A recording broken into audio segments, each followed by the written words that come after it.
Hello, everyone. Welcome to Royal Dream Academy's interview series. So today here we are with Dr. Sharanya, a very intelligent and ambitious dentist who studied did a BDS from India, and now she's moved to the UK after clearing ORE. She worked in the NHS, she worked as a private dentist, and now she owns her own practice in the UK, all within a span of the last 5 years. So we're going to hear from Sharanya about her life and her journey in the UK and her experience with the ORE exam and some tips and tricks regarding these exams. So welcome, Sharanya, to today's interview. So what made you take the decision of going to UK? Okay, first of all, thank you, Praveen. Thank you for inviting me. Now, what made me move to UK is obviously after my marriage, I had to move to UK because my husband was working here. So that's why I came to UK. Okay. And how did you find the lifestyle change? Was it too drastic or was it very similar to India? To be honest, because we didn't live in the central London or a place where it was quite busy, those places you can see it's almost like India. There's not much difference. We were quite in a countryside, so it was quite very quiet and calm and relaxed atmosphere, which was initially difficult moving from Bangalore. But then it was fine. Maybe got used to it. Yeah. You got used to it. So as a dentist, it's very difficult to start working in the UK. What steps did you take to get start your professional career there? First of all, it took a wee while for me to understand how to get into the exam or into the process of getting into the exam. So that's quite a challenging thing. Everywhere the lifestyle as a dentist, obviously it's much better here, I would say, lifestyle of a dentist. But to understand the exam, what it needs, what you need to prepare, took a wee while. Once you know what it needs to be done and you're on the right track, it was fine. So you say that dentists have a better lifestyle in the UK. In what terms? Are there better job prospects in the UK compared to India?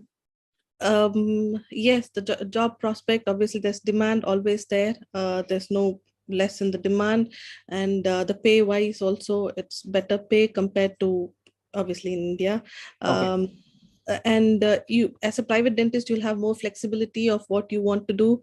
In NHS there are few things which you can provide only on NHS which you can't do it, but you've got your own, you're more independent, you can do what you want as long as you're quite good at your work. There is few ethics and the legal things which you need to follow, but otherwise it's good. Okay, first you told me a couple of things, so let's break it down. So first of all, you told me that the pay there is quite different. So what kind of pay can you expect? So you worked, I believe, in the NHS as a private dentist, and you have your own practice now. So what range of pay can you expect as a dentist there? Now, obviously, as you mentioned, there are few NHS or private. The pay wise for NHS or private will almost be the same depending upon, obviously, the hours matter, number of hours, what you do it. In NHS, maybe you have to work more number of hours to get the amount of pay, but whereas in private, you can do less hours and you can earn what you do it in NHS with more hours. So that's the difference. And the pay I would say it starts maybe between £80,000 if you do a full-time work. That's the rough I'm talking about. Can start a little lesser than that or more than that depending upon hours of work and your skill, basically how much time you take to do one restoration, or because in NHS it's here in Scotland, I live in Scotland, so in Scotland it's fee per item, so the number of fillings you do, you get paid more. So depending upon your skill, your pay also varies. Okay. As a practice owner, it is different. There are few things which you need to consider. There are expenses and you need to but it's during the COVID time there was a slight down, but now I think it's getting back into that plateau. Okay, I think And similar to what you find in India. yeah, so it's almost the same, because in India also it depends upon whether you do only the general dentistry or whether you provide specialism or you provide any other aspects of, like, the aesthetics or whatever you Right. do it. So based on that, the pay will differ and vary. And depending Right. upon how many surgeries you've got, where your practice is. Can you give us a rough range? Like you told me minimum would be 80,000 pounds. What would be a very good practice owners, probably what they would make in a year? As I said, that also depends upon the number of surgeries and how many Surgery. dentists you've got and Totally. how efficient your dentists are and the location. Like in London, it is totally different. Where you're in Right. the outlet is different. It's So different. yeah, it's different. So I believe you're telling me sky's the limit.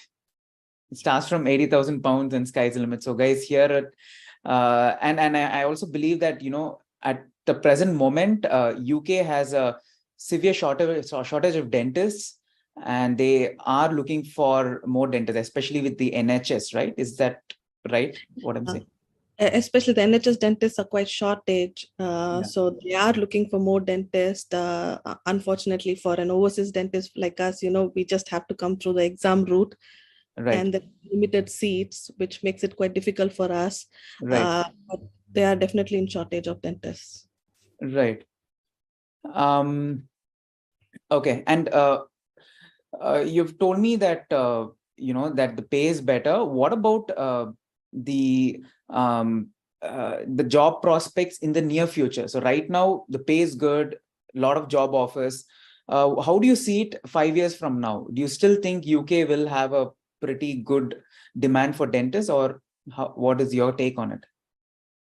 I would definitely feel, yeah, it would be the same. Might increase as well.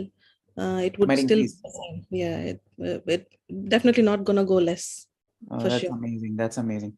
I think people back in India have the reverse opinion in India. Okay, we'll talk about that in a different interview.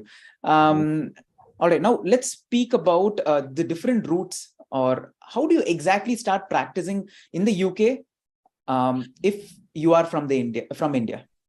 Okay, if you are from India, we have only two routes. One is either you can give ORE exam or an LDS exam.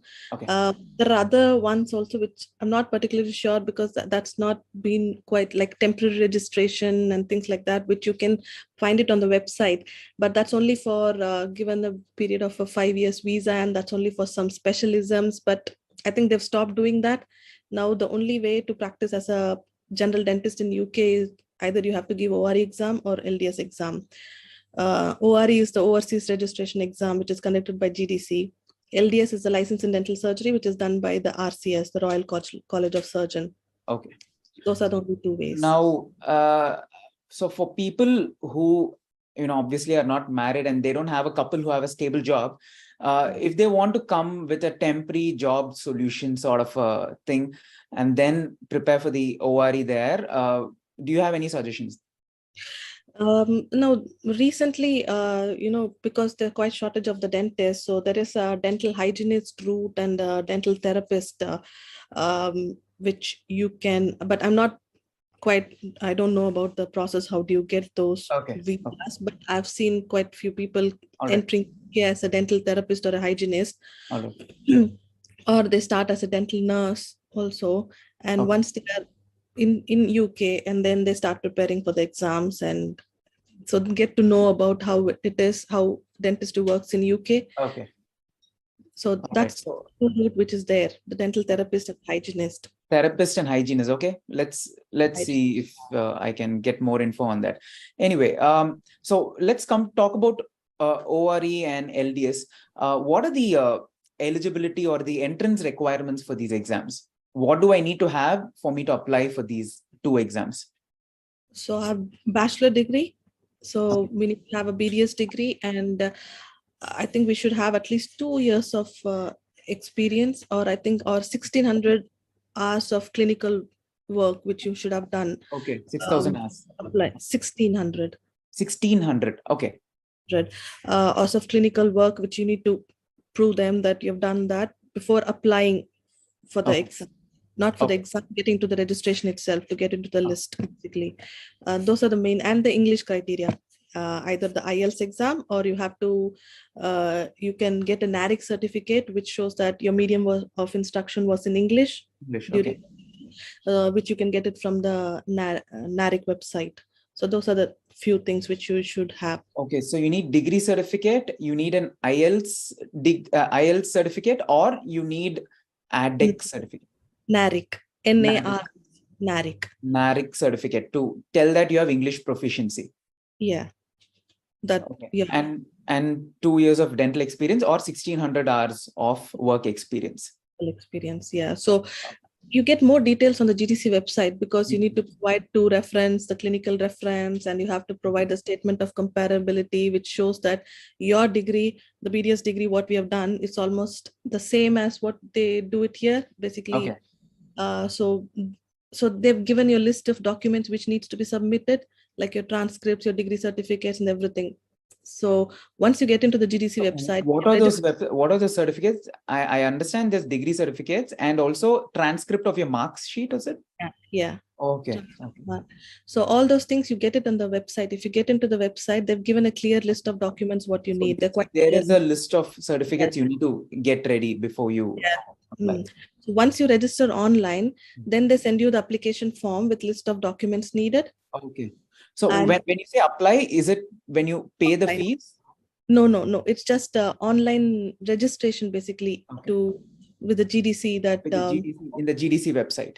Yeah, in the GDC website. And then they will send you the application form with list of documents needed. Once you're finished with the application form, you need to submit the application form. And once you've done that, you'll be on the list of the candidates who can sit for the exam. All right. After that, you can sit for the exam. So once you have, let me get this right. So you first apply online, then submit the documents, and then you pay the fee, or is it only after you get into the list you get to pay the fee? After you get into the list,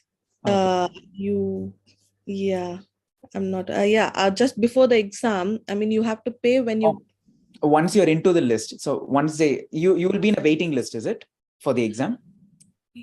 It's like you're on the list. You will get an email just before the exam that your booking for the exam is going to open, and it's all online. So you have to be ready. It's not that you're on the beginning of the waiting list or the behind. It doesn't matter. As soon as it's purely luck. You'll be on the waiting list. You'll get an email that the exam booking is going to open, and you have to be ready with all your login details. Within a fraction of a second, it gets booked. So that's the most difficult part. Getting into the exam is quite difficult, even if you're prepared. So even if so after you apply, you submit your certificates, you get a mail saying that, wait, on this date, exam bookings open, and you have to be really ready with, your credit card, is it? Yeah, your money and everything. So as soon as that's done, you need to pay and do everything. So getting in, as I said, getting into the exam is a difficult process, because there's so many times I have applied. Yeah, because people all over the world, they try to book. So your internet connection has to be good and everything. Almost like I waited 2 years. I couldn't give the exam because as soon as I press book, it'll be full.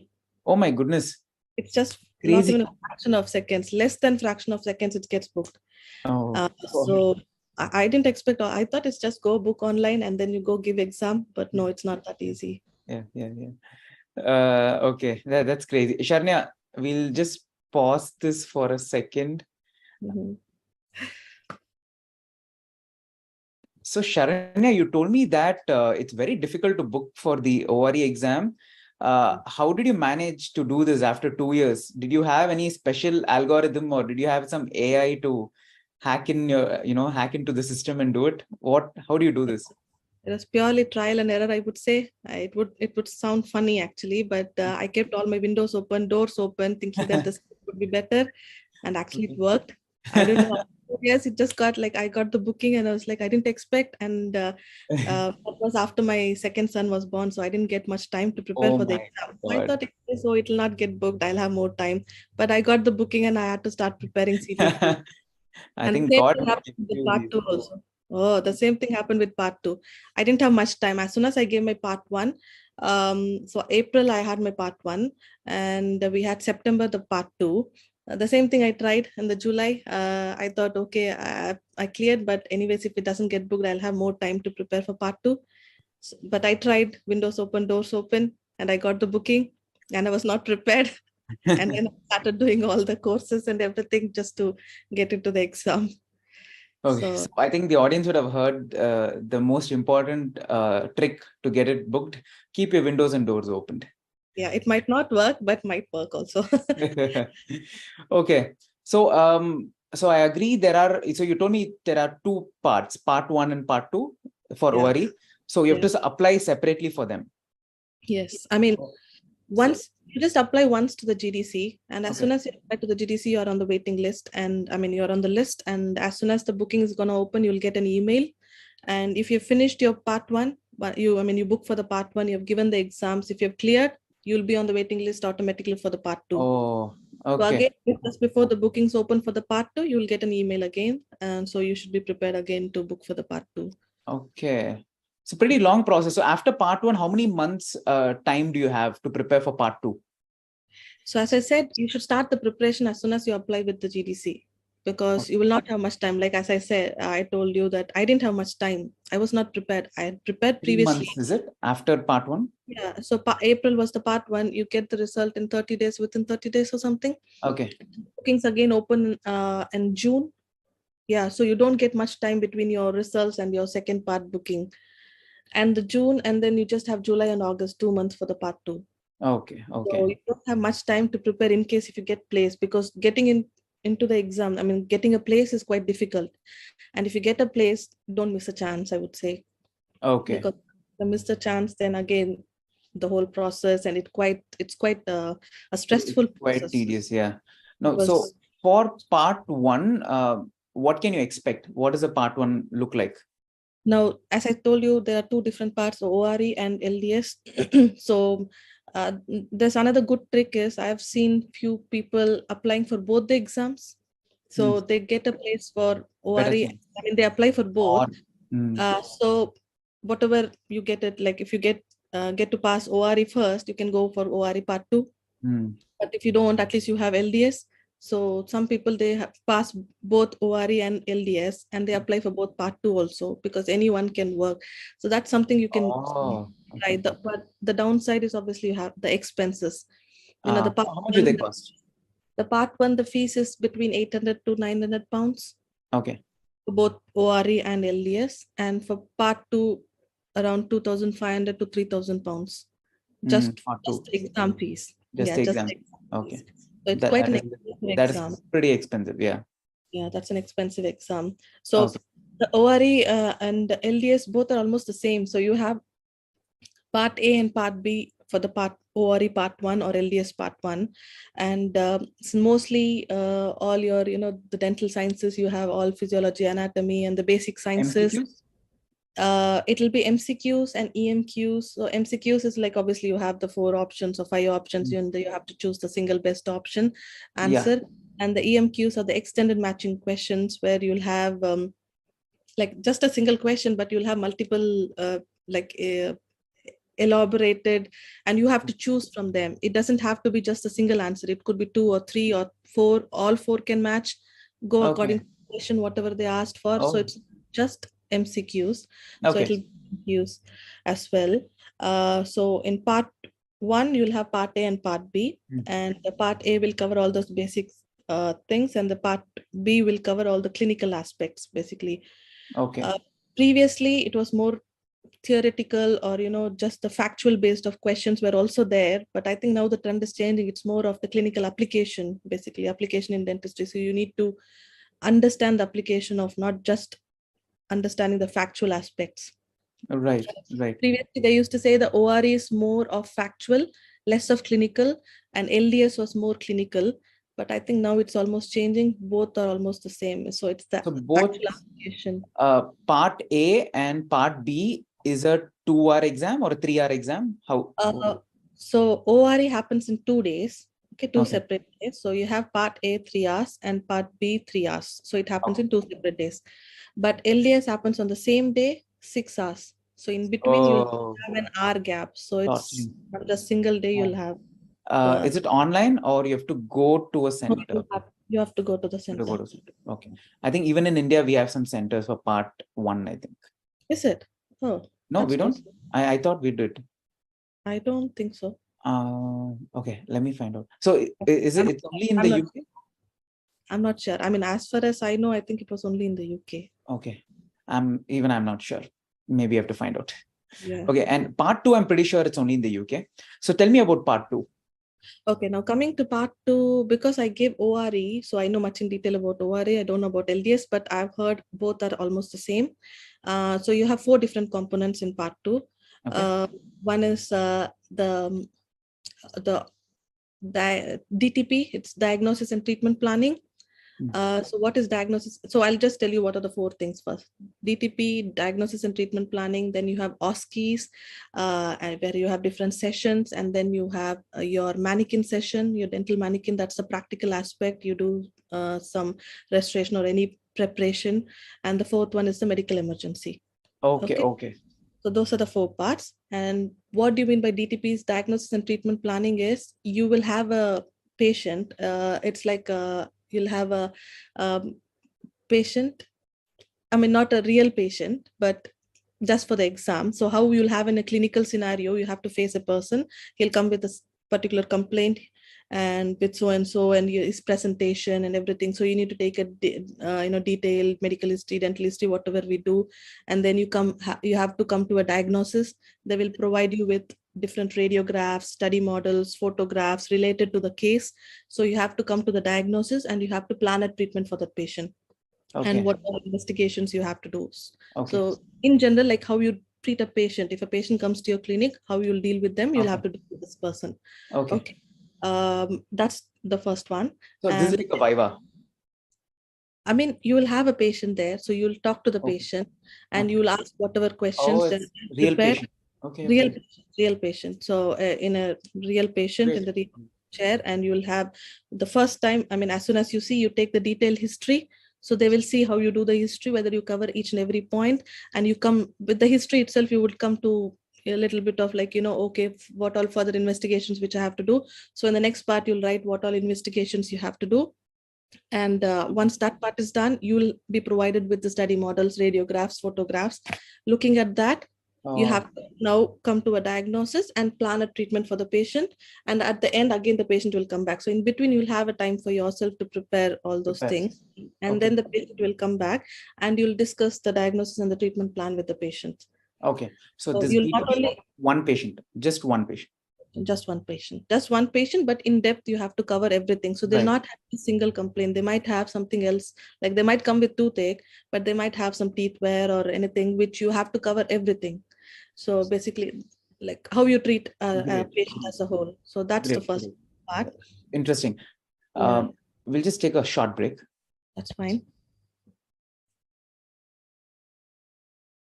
Okay, Sharnya, so you told us about the DTP. So what is the next component in this exam? The next one is the OSCEs. So it's an objective, structural, comprehensive something. Yeah, some exam basically. You have different stations basically. So different stations in the sense, either it will be in a separate room or you can have, I mean, you'll have particularly, it could be anything. It will be practical session, or again, you'll have a live patient again, and you have to discuss about any treatment. Like if they're asking for any erosion, you have to talk about like what it is, and just a short. You won't have too much of time. It's just 5 minutes for each session. Or if there's a patient who has I mean, there'll be like you patient had an extraction and you have to show the suturing technique. So they will have a model and then you just have to show the suturing. Or or the tripoding, for the cast, or they could have kept a surveyor. So like that, there are few things. Or the radiographic technique, basically, if you have an, RCT treated and there is a rubber dam, how would you take an X-ray for the patient? There are few things which you have to do, demonstrate. Either it will be speaking, how you communicate with the patient, how well you explain, or it could be whether you can understand the situation and or practically whether you can demonstrate and do quickly like that. So it's a different sessions basically. Right. And you have to cover those sessions within that time provided. How many OSCEs will be there totally? approx, I think. It's been quite a long time. Quite long. I don't know. Okay. So I Maybe see 5 to 10 Noskis probably. or 15, And I guess. 15. Oh, and Yeah. this itself will take one full day Yeah. So each happens on one consecutive. one, except for DTP and the medical emergencies, they happen on the same day. Okay. So Okay. So what happens on medical emergencies? for medical emergency, you will have either a scenario, and so you have to, I mean, there would be a patient lying and you just have to perform the CPR and Okay. so the basic life support thing, which you should know definitely for sure, what happens if a patient is lying on the floor, and you assess their, the BLS basically. Of course. Or and then after that you'll have a quick viva on few of the medical emergencies, whether it could be any of those like asthma or heart attack, or what will you treat them if it happens to the dental chair. So you should know. So there would be a quick viva and few medicines kept, and you need to show that this is what you have to use, or they might ask why is this used for, how do you give a glucagon or anything like that. So it's all basically about medical emergencies. Medical emergencies, BLS. All right. Yeah, BLS and CPR. And the third part is the fourth day. part. Fourth part and the third day, right? Third day. So third day is the mannequin. So that's your practical. Yeah. So you will perform, I think, three you have to perform three preparations or whatever they give you. So either it would be a crown prep or filling or restoration or a RCT on a tooth, typho. So basically it's a practical session to assess your skill on how you're practically, how do you do the right. Now this seems to be a quite comprehensive exam, assessing everything that you have studied right from first year of BDS. Yes. I mean, it looks quite intimidating. I think it does take a long time to study. So how long did you take to study for this part 1 and part 2? 2 years, as I said, 2 years. 2 years in between. I took a little bit break here and there, but you're quite consistent, and you know what you're doing. You can give much more time to it. You understand the subject. You can crack it in a year also. In a year. So probably at least 1 year of daily preparation is required. Definitely. Yeah. If it's a daily preparation, then 1 year. Otherwise, it will take more than that. And on top of it, as I said, you have to face the difficulties of booking the exam, and that will be stressful. Yeah. And on the day of exam, how you perform, that's also important. So, and if you fail, you should not give up. And so those are the So people do fail often, right? What is the pass percentage for this exam?